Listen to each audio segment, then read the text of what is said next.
Apocalipse, capítulo 2, versos 8 a 11. Ao anjo da igreja em Esmirna escreva: estas coisas diz o primeiro e o último, que esteve morto e tornou a viver. Conheço a tribulação pela qual você está passando, a sua pobreza, embora você seja rico, e a blasfêmias dos que se declaram judeus e não são, sendo isso sim sinagoga de Satanás. Não tenha medo das coisas que você vai sofrer. Eis que o diabo está para lançar alguns de vocês na prisão, para que vocês sejam postos à prova e passem por uma tribulação de 10 dias. Seja fiel até a morte, e eu lhe darei a coroa da vida. Quem tem ouvidos, ouça o que o Espírito diz às igrejas. Ao vencedor, de modo nenhum, sofrerá o dano da segunda morte. Meus irmãos, esta é a segunda carta que Jesus está enviando para uma daquelas 7 igrejas situadas na Ásia Menor. Nós vimos em nosso último encontro a carta, a primeira delas, que foi a carta à igreja de Éfeso. Uma igreja que era doutrinariamente muito centrada. Uma igreja com boa história de defesa do verdadeiro evangelho. Uma igreja que testou aqueles que se declaravam apóstolos e de fato não eram. E resistiu a estas pessoas, à doutrina de engano. Ainda aquela igreja tinha uma qualidade interessante, que era resistir os ensinamentos de um grupo chamado de Nicolaítas. No entanto, pesava contra aquela igreja, embora ela tivesse uma história vitoriosa, embora o seu testemunho no passado tivesse sido extremamente importante, louvável, pesava contra ela o fato de que ela havia se esquecido do seu primeiro amor. E é muito interessante como, depois desta carta, Jesus agora vai se dirigir à igreja de Esmirna. É interessante pensar que Esmirna era uma cidade tão importante quanto a cidade de Éfeso. E quando eu digo tão importante, eu estou me referindo a aspectos econômicos, aspectos culturais. Esmirna era com certeza a mais bela daquelas cidades. Esmirna era uma cidade extremamente importante, com palacetes ao longo dos montes que situavam-se no entorno da cidade. Templos de várias divindades pagãs também era possível ser visto na cidade de Esmirna. E por estar numa região geográfica favorável ao comércio, era de fato uma cidade economicamente muito ativa. Portanto, Esmirna era em certa medida, uma certa rival da cidade de Éfeso, como sendo uma cidade muito importante. E é interessante perceber que para esta igreja, numa cidade tão importante quanto a cidade de Éfeso, é curioso perceber que a carta à igreja em Esmirna é a menor delas. É interessante perceber que parecem poucas palavras para uma igreja situada numa cidade tão relevante. Algumas questões poderiam ser levantadas a respeito disso, buscando alguma justificativa. Seria a igreja de Esmirna menos importante do que a igreja de Éfeso? Seria a igreja de Esmirna menos influente do que a igreja de Éfeso, considerando o fato de que a carta que recebeu foi tão pequena? Teria sido uma carta pequena, porque afinal de contas, a igreja de Esmirna seria pouco relevante economicamente, uma vez que o texto declara que esta era pobre? Obviamente que não, meus irmãos. Obviamente que não. É curioso perceber que Esmirna é uma daquelas igrejas que não recebe qualquer exortação de Jesus. São apenas palavras de encorajamento. são profecias a respeito de prova e a valorização do testemunho fiel de Jesus. É muito interessante perceber que para esta igreja, Jesus se revela tanto de uma maneira peculiar como no Antigo Testamento, valendo-se da expressão eu sou o primeiro e o último. Esta era uma expressão muito comumente usada no Antigo Testamento para referir-se a esse monoteísmo carregado, distintivo do povo judeu.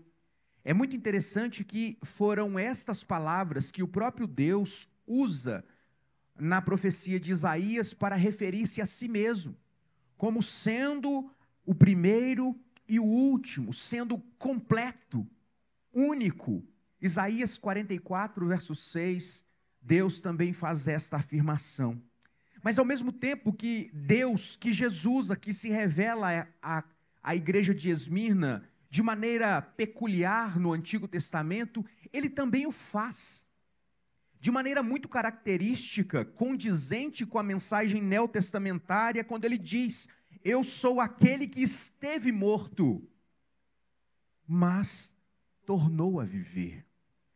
Assim, Jesus, nesta autorrevelação para a igreja de Esmirna, está referindo-se a si mesmo como sendo o Deus do Antigo Testamento, o único Deus e ao mesmo tempo Deus homem, aquele que recebeu sobre si a fraqueza humana, que morreu na cruz, mas que também ressuscitou por sua autoridade, glória, poder, fidelidade e honra.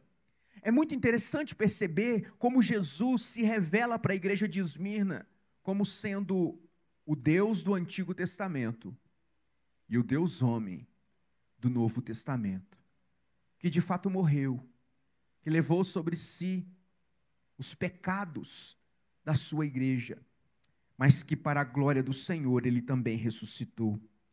Cristo experimentou o sofrimento e a morte. E é muito interessante como isso faz dele alguém que se identifica com o sofrimento da igreja de Esmirna. É muito interessante perceber que Jesus, ao falar de si mesmo, aborda também o seu sofrimento. De maneira empática, ele diz: eu conheço a sua tribulação. E é muito interessante perceber que existem aqui alguns paradoxos, alguns contrastes muito visíveis nesse texto. É muito interessante perceber como estive morto, mas revivi, pobre, rico, pobreza, riqueza, prova, fidelidade, primeiro, último, não tenha medo, mas você terá sofrimento. Se declaram judeus, mas na verdade são sinagogas de Satanás. E é muito interessante perceber que Jesus, ele está olhando para o sofrimento da igreja de Esmirna como quem tem empatia e sabe exatamente o que é padecer e diz: eu conheço as dificuldades de vocês, tanto pobreza quanto riqueza. É muito interessante perceber que Jesus nasceu num contexto de pobreza econômica. Jesus nasceu em lugar não adequado para o nascimento de uma criança, de maneira humilde, economicamente falando, mas rico espiritualmente falando.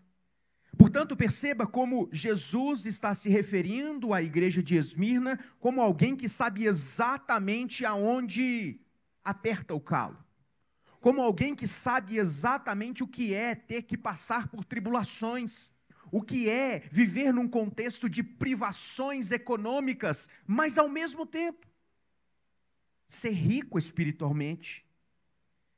Esse conhecer aqui descrito no texto, quando Jesus diz eu conheço as tuas obras, não se refere a simplesmente saber o que estava acontecendo na igreja de Esmirna. Não é simplesmente conhecimento, ciência dos fatos, é identificação com o sofrimento daquela igreja.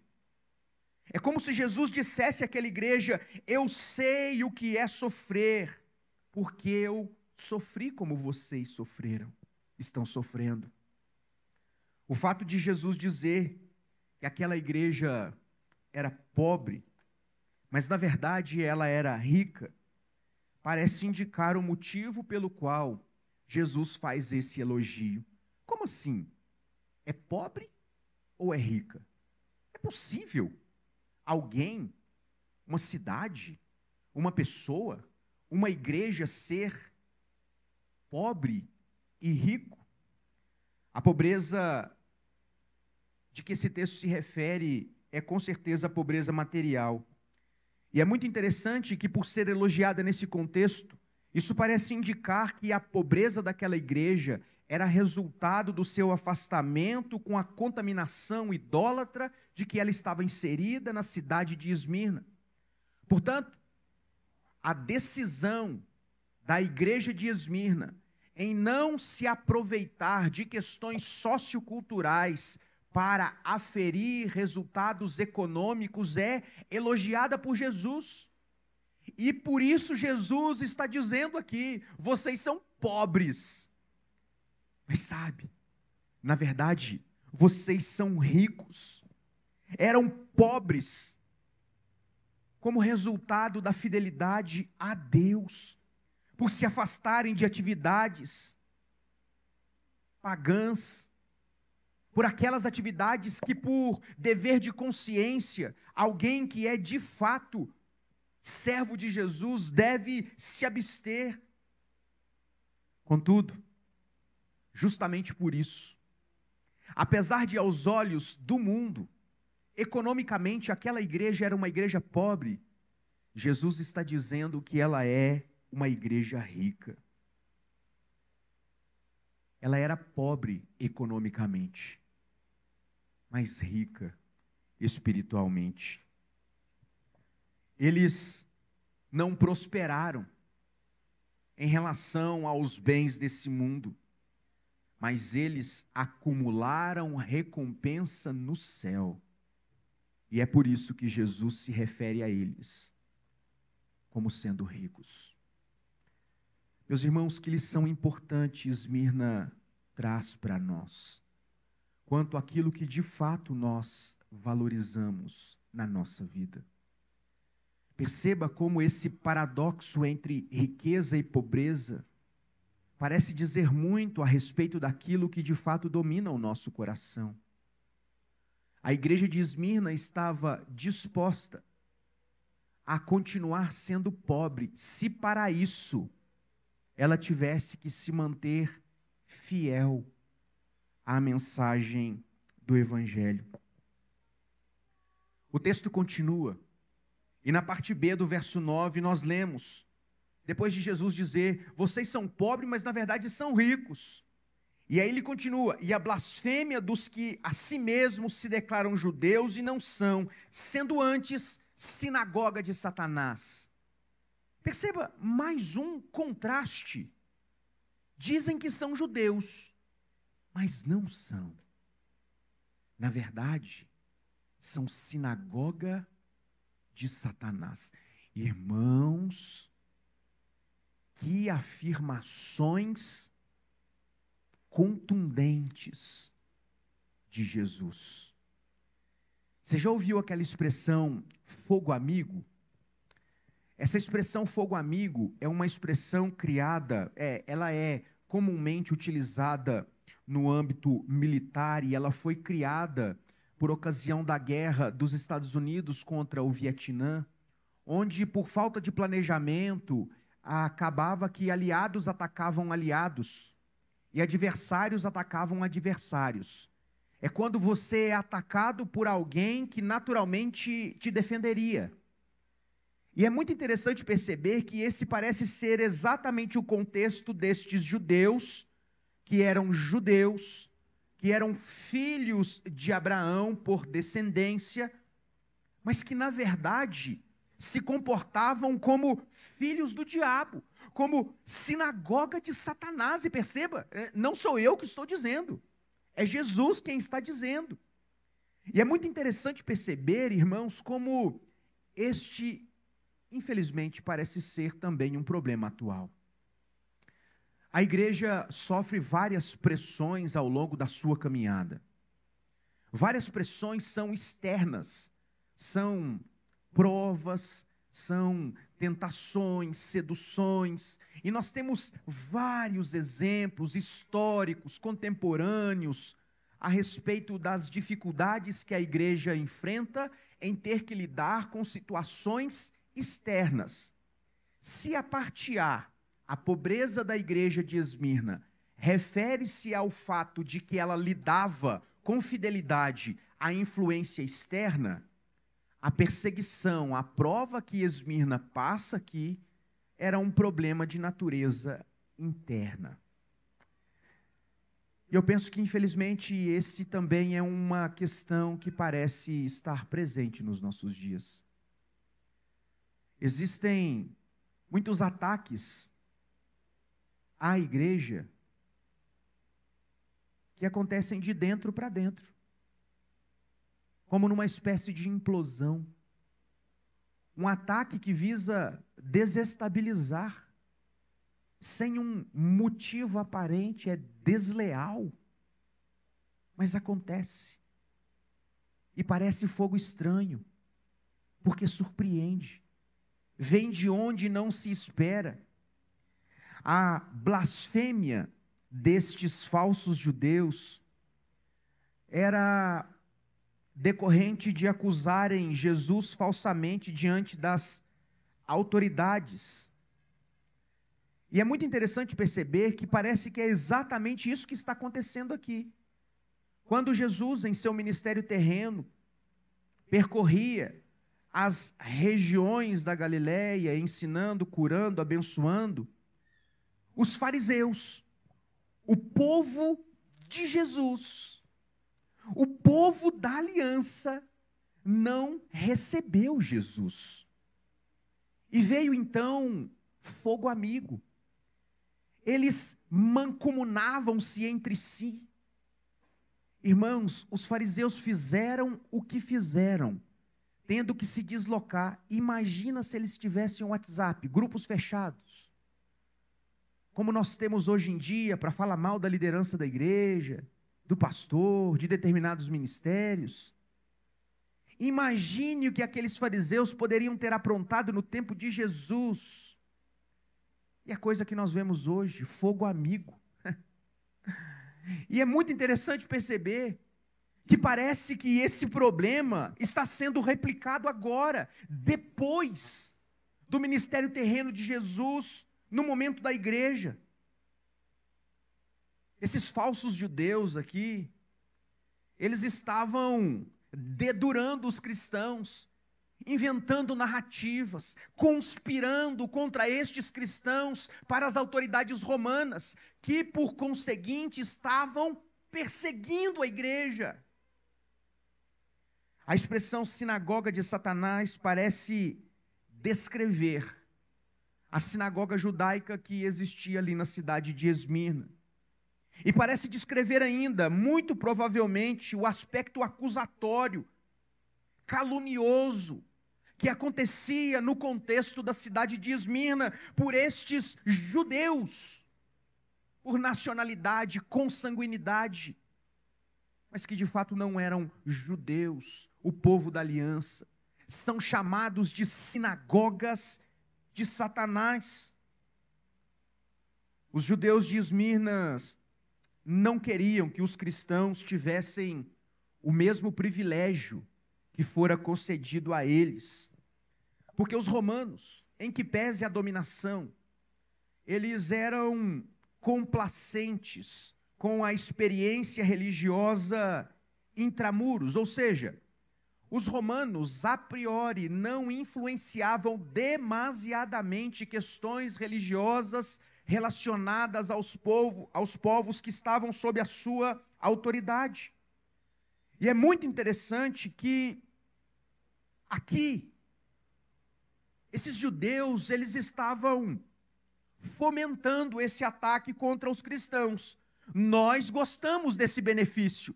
mas que esse benefício não seja aplicado a esta seita chamada cristã.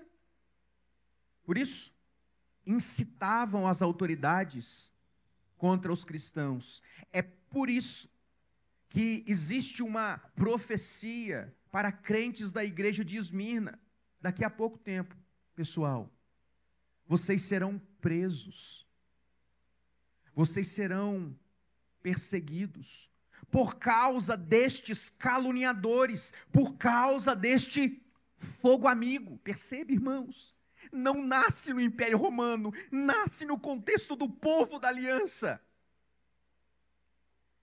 Por essa atitude, sem misericórdia, aqueles judeus, segundo os termos de Jesus, se revelam falsos judeus. Ah, que ousadia minha aplicar as palavras de Jesus a falsos crentes inseridos no contexto da igreja, que funcionam como uma espécie de fogo amigo, causando discórdias, dissensões, facções. Mas seria muita ousadia minha me valer da Bíblia para dizer isso. Mas é o que o texto está dizendo. Eram falsos judeus, porque não agiam como tais. Apesar de terem a descendência judaica, eles não agiam como filhos de Deus, mas como filhos do diabo. Sabe quem disse isso? É Jesus, de novo, lá em João capítulo 8, verso 44, quando ele vai olhar nos olhos destes fariseus religiosos, hipócritas, caluniadores e dizer: vocês agem não como filhos de Deus, mas como filhos do diabo. A palavra blasfêmia, em Apocalipse, ela geralmente é utilizada para descrever uma difamação, principalmente direcionada a Deus. Isso é muito claro no capítulo 16, verso 9, 11 e 21.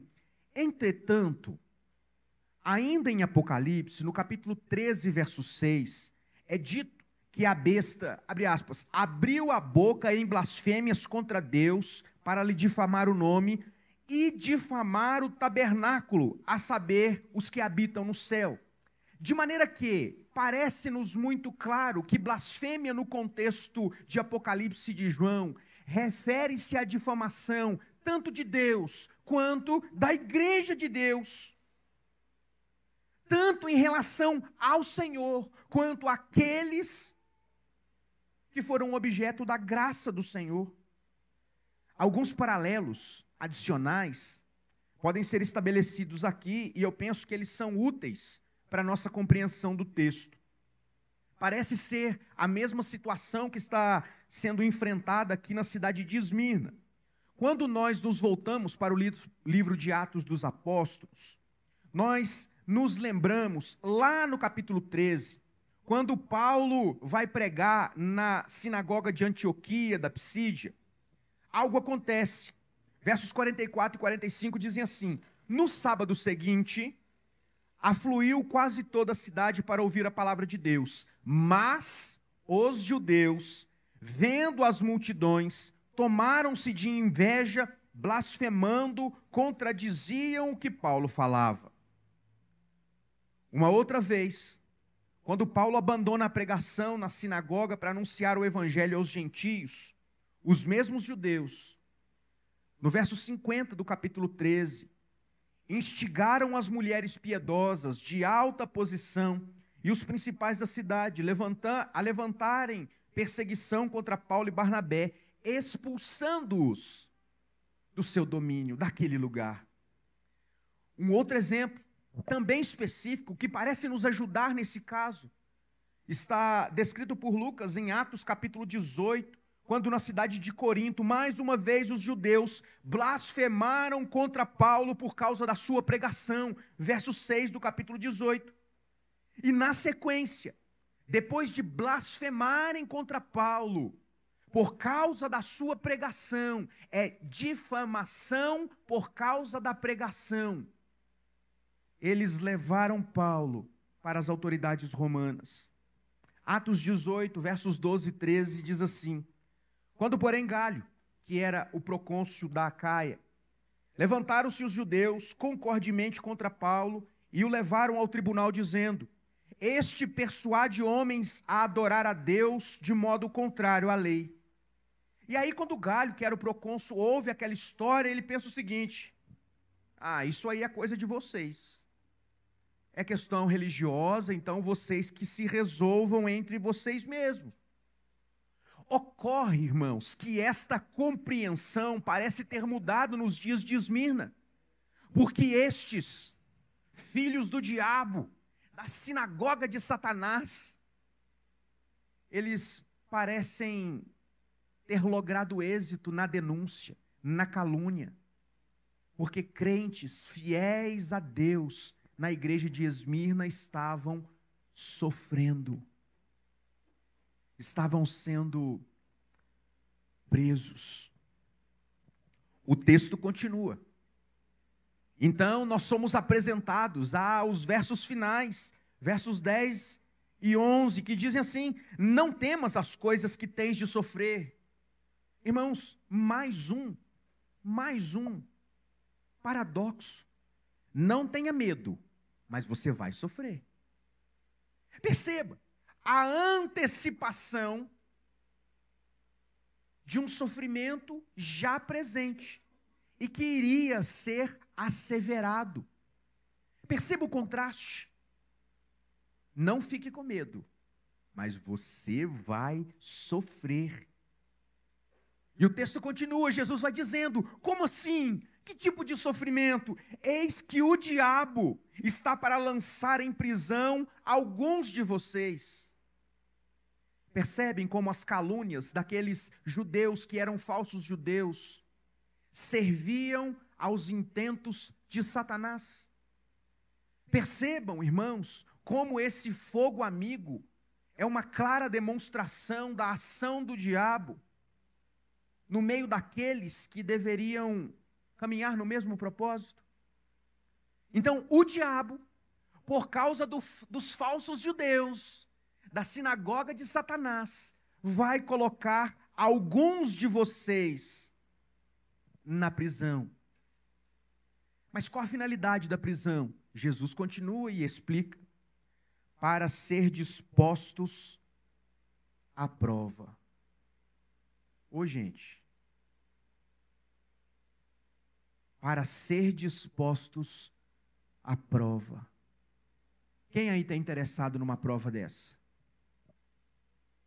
Se Jesus precisasse de alguns candidatos aqui, opa, quem está disposto aí? Eu tenho uma prova de prisão aqui, de perseguição por causa de calúnia. Alguém aí se candidata? Mas o que você ganha? A aprovação. Qual a recompensa nesse mundo? Provavelmente morte. Interessa?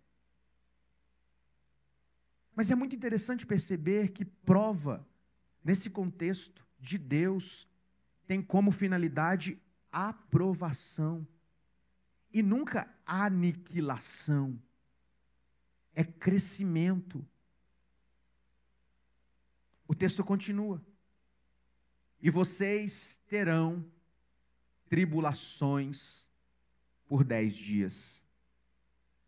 Ser fiel até a morte, e dar-te-ei a coroa da vida. Quem tem ouvidos, ouça o que o Espírito diz às igrejas: o vencedor de nenhum modo sofrerá o dano da segunda morte. Profeticamente, Jesus anuncia que a perseguição que os crentes de Esmirna estavam sofrendo por causa da calúnia dos falsos judeus iria se intensificar.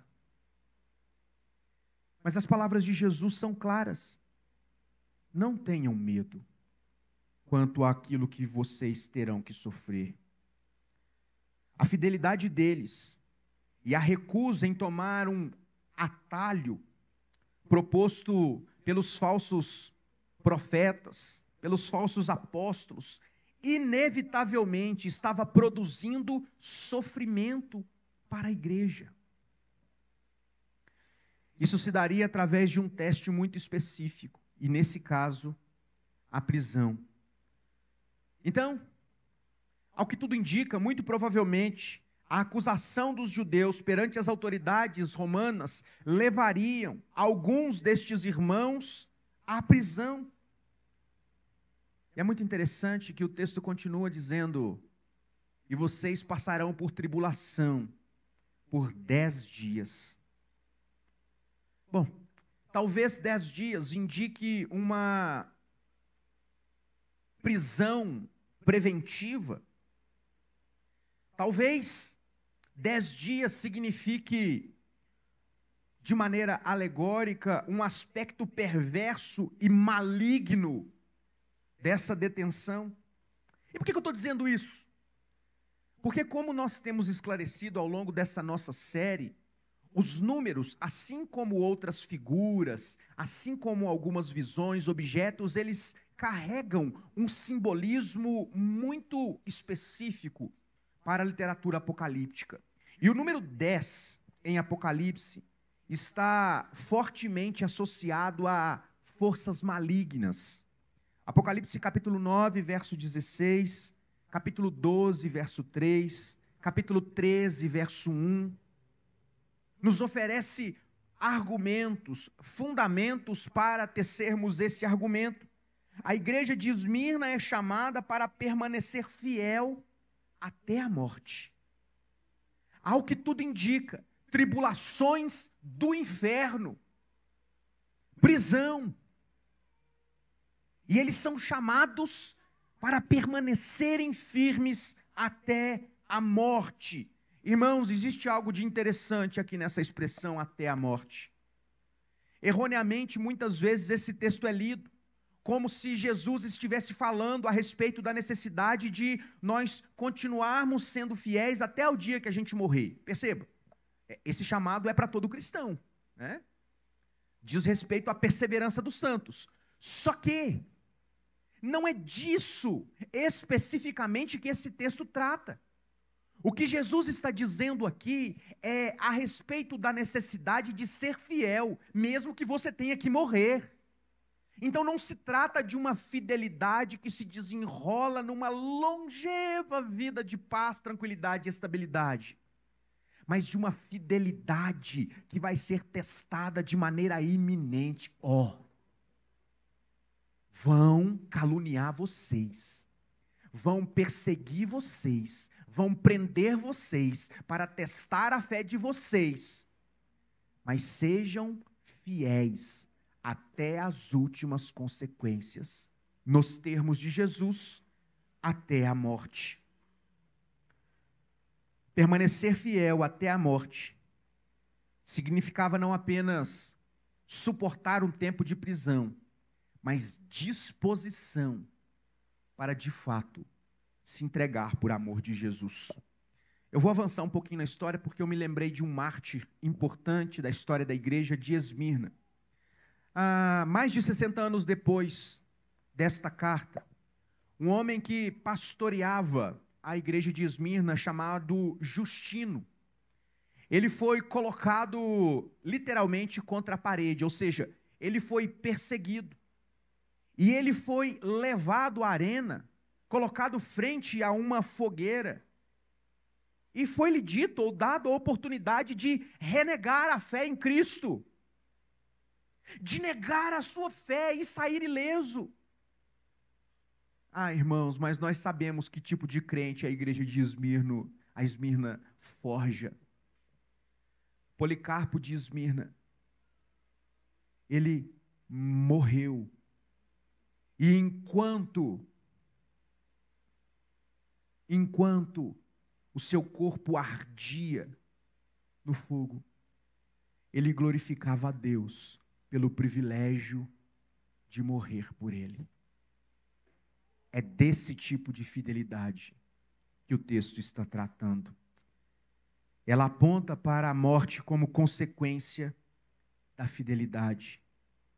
Assim, um verdadeiro cristão precisa estar sempre, e não de vez em quando, disposto a enfrentar qualquer coisa, por amor a Cristo. Irmãos, convenhamos, é desafiador demais isso aqui. Ou a gente dobra os joelhos e chora, ou a gente vai embora fingindo que não é com a gente. Não nos restam outras alternativas diante de um chamado como esse. Mas sabe, irmãos, Jesus apresenta um bom motivo para sermos fiéis. A consequência da morte fiel, do testemunho verdadeiro, do sofrimento por causa de Cristo, será a coroa da vida. Depois de uma vida crucificada, a coroa da vida. Eu quero concluir aqui, irmãos, com algumas aplicações simples para nós, diretas, para que possamos refletir essa noite ao colocar a nossa cabeça no travesseiro. Esse texto aponta para algumas lições importantes. A primeira delas é que a igreja de Esmirna não recebeu nenhuma crítica. Foram só elogios e encorajamento. Mas isso não significava que a missão estava totalmente cumprida.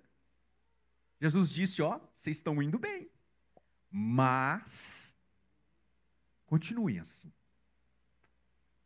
O caldo vai derramar um pouco, mas eu estou no controle.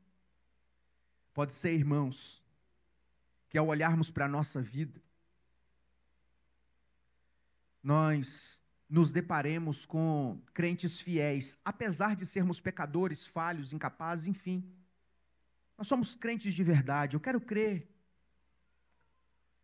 Mas esse texto nos encoraja a não sermos crentes de ocasião, a sermos crentes em determinados momentos ou épocas do ano. Esse texto nos encoraja a sermos crentes de verdade, a externarmos a nossa fidelidade a Jesus todos os dias, mesmo que isso signifique sofrer, mesmo que isso signifique ser caluniado, traído, abandonado, qualquer que seja o sofrimento. A igreja de Esmirna precisava continuar sendo fiel ao Senhor.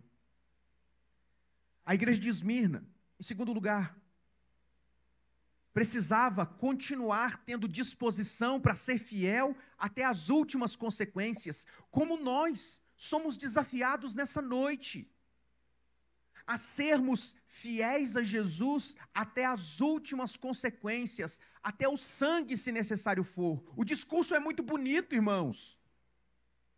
É romântico. Mas não é disso que se trata esse apelo. É necessário que tenhamos consciência desse chamado de Jesus para nós e pensemos. Eu tenho, hoje, agora, nesse momento, você que me assiste, eu tenho de fato disposição de ir até as últimas consequências por amor a Jesus? Se tiver que perder o emprego, se tiver que perder a bolsa na faculdade, se tiver que tomar prejuízo no negócio, se tiver que sair de uma igreja por amor à igreja,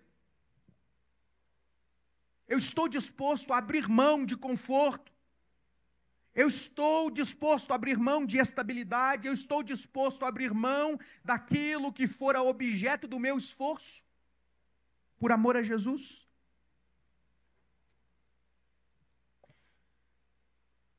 Uma terceira lição.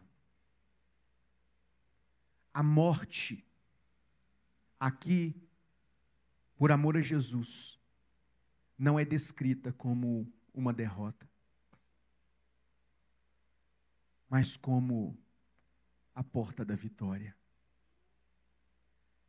É muito interessante como, nas bem-aventuranças, Jesus parece dizer a mesma coisa. Vocês serão felizes quando por minha causa forem perseguidos e disserem todo mal contra vocês, os injuriarem.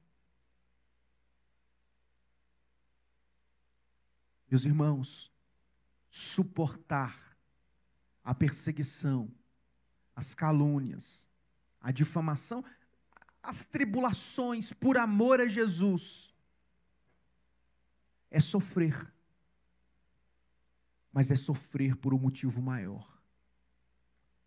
A morte aqui, como o pior dos sofrimentos nessa terra, é na verdade a porta do maior deleite da eternidade. O texto diz: sejam fiéis até a morte, e dar-vos-ei a coroa da vida. Quero concluir com mais uma reflexão. Irmãos, eu penso que nós não somos economicamente tão pobres quanto Esmirna. Porque, afinal de contas, convenhamos, nós temos muito mais do que é necessário. Apesar de muitas vezes murmurarmos. Eu penso que economicamente nós não somos tão pobres economicamente como a igreja de Esmirna. Mas a reflexão que bate no meu coração é se espiritualmente nós somos tão ricos como eles. Se de fato nós somos espiritualmente ricos como aqueles que estavam dispostos a morrer por Jesus. Sabe quem pode dar esta resposta? Eu e você. Cada um de nós. Eu quero convidar você para que oremos ao Senhor Jesus.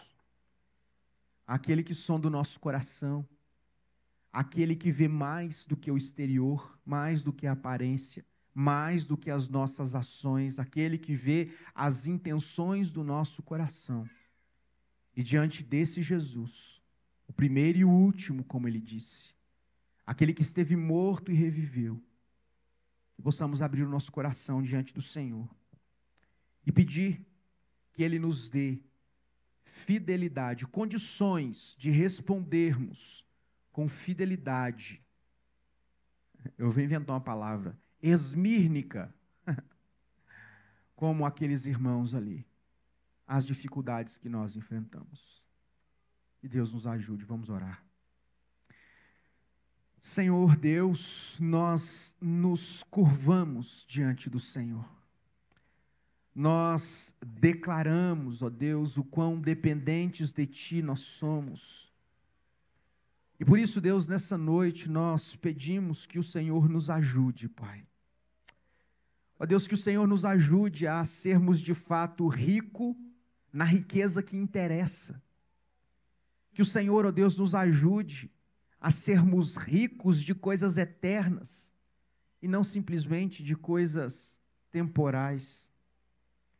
Deus, em nome de Jesus, nós pedimos que o Senhor fortaleça o coração dos crentes dessa igreja. E por que não dizer, Deus, da sua igreja na nossa cidade, nas várias denominações espalhadas nos bairros dessa cidade. Deus, em nome de Jesus, dá a todos nós, como irmãos que somos, como povo do Senhor, a compreensão da necessidade, do chamado, de sermos fiéis ao Senhor, de termos disposição, de suportar as perseguições, calúnias, de suportarmos, ó Deus, as tribulações por causa do Evangelho.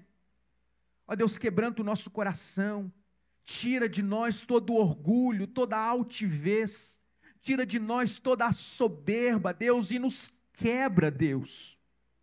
Deus, em nome de Jesus, quebranta os nossos corações, para que nos voltemos, ó Deus, inteira e exclusivamente para o Senhor, a fim de que a nossa vida seja vivida para a glória do Seu nome. Nos ajude, Deus, quando passarmos por tribulações, por causa do Senhor. Nos ajude, Deus, quando tivermos que lidar com situações como as descritas nessa carta. Nos ajude, Deus, e dê-nos sabedoria para lidar, ó Deus, com os ataques que vêm de fora, mas também com aqueles que vêm de dentro. Que o Senhor corrija o nosso coração e nos ajude, Deus, a continuarmos caminhando para a glória do seu nome. Em nome de Jesus. Amém e amém. Amém.